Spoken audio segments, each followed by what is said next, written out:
Carta aos Romanos, capítulo 7, versículo 7, diz: Que diremos então? A lei é pecado? De maneira nenhuma. De fato, eu não saberia o que é pecado a não ser por meio da lei.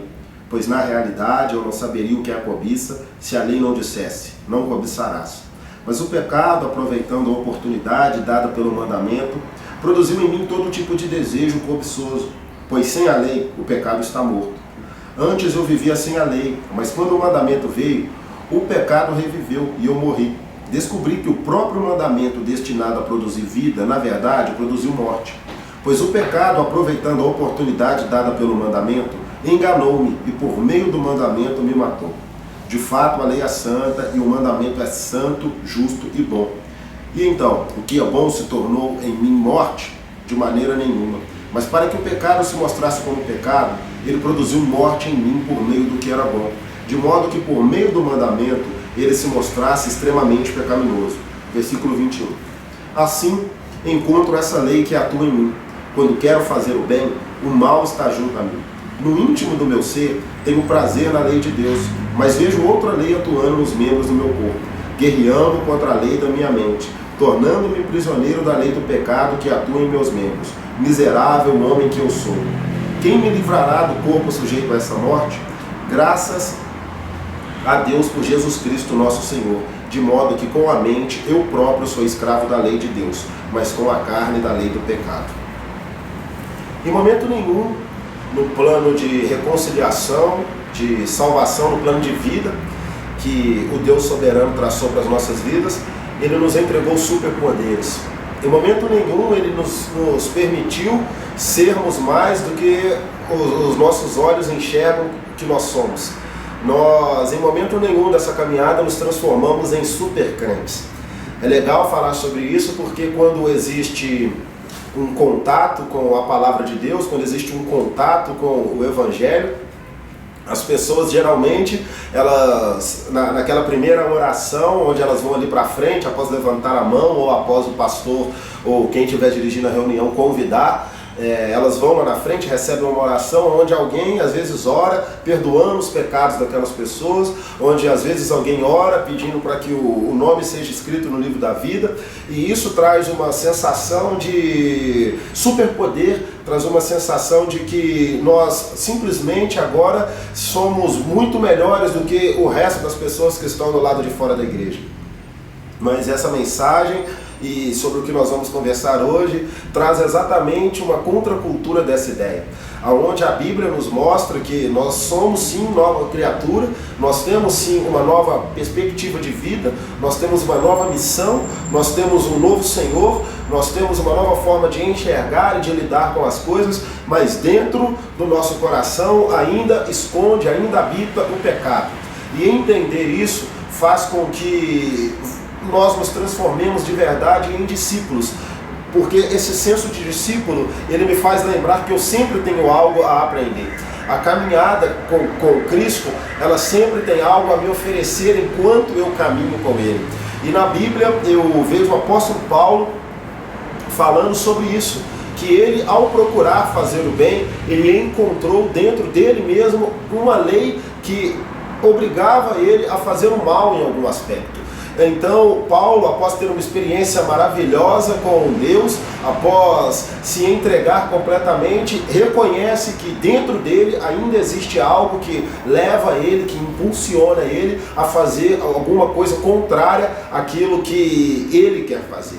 Existe a lei do pecado. Paulo encontrou essa lei. Uma lei é composta por regras, uma lei é composta por mandamentos, e essa lei do pecado, ainda que silenciosa, ela se esconde em algum lugar dentro dos nossos corações. E ela às vezes só precisa de um impulso, ela só precisa de um incentivo para que ela venha à tona. Quando o crente, o cristão, entende isso, ele passa a ter a certeza de que ele precisa, como o salmista diz, meditar na lei do Senhor dia e noite. Ele precisa estar cada vez mais próximo do que aproxima ele de Deus, porque de outra forma ele vai estar alimentando a carne, e essa batalha ela vai ser vencida por aquele que tiver mais forte.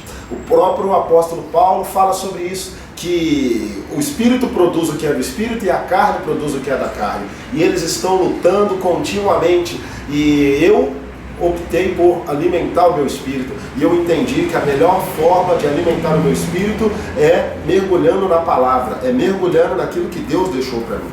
Na Bíblia, nós enxergamos e temos a certeza de Jesus Cristo trabalhando com homens imperfeitos, com pessoas imperfeitas. Essas pessoas imperfeitas, às vezes, por ter caminhado com Ele, por ter passado um tempo de qualidade com Jesus Cristo, no caso os discípulos, essas experiências pareceram condicionar esses discípulos a se acharem superiores a outras pessoas.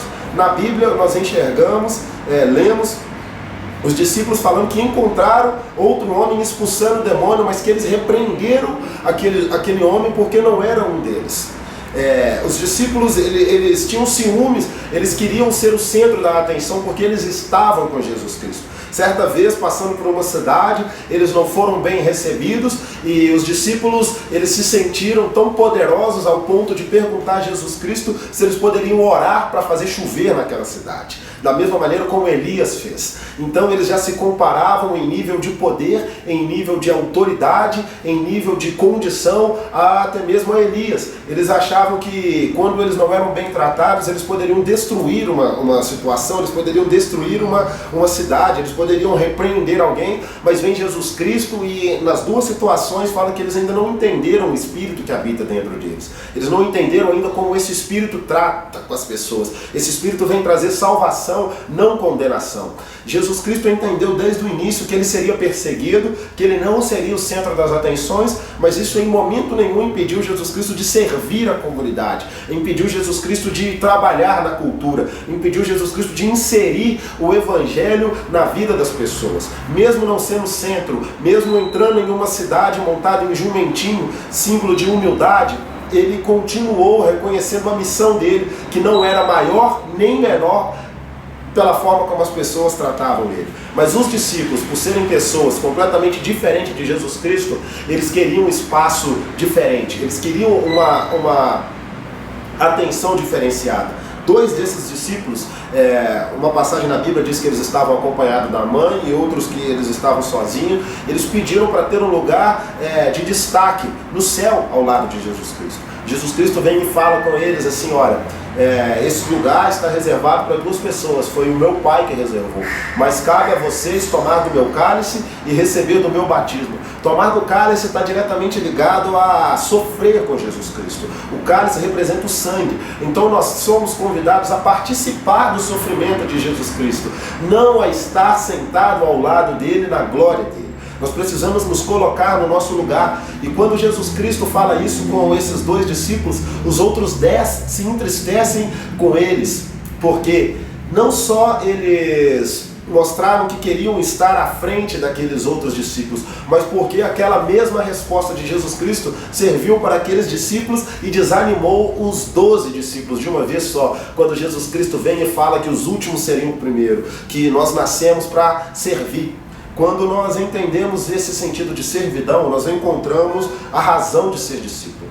Quando nós entendemos por que nós nascemos, e nós nascemos só para servir, não para sermos servidos, nós entendemos que nascemos só para isso, que não tem outra função, que não são holofotes, que não são aplausos, que não é nada disso que nos coloca em uma condição superior. Eu quero falar sobre Pedro. Pedro era um cara que sempre oscilava muito nas emoções.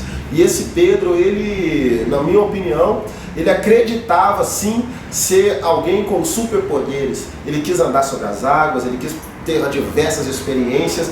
E esse Pedro, que sempre era um cara que estava de prontidão para responder, de prontidão para falar alguma coisa, ele foi um cara que disse que não negaria Jesus Cristo.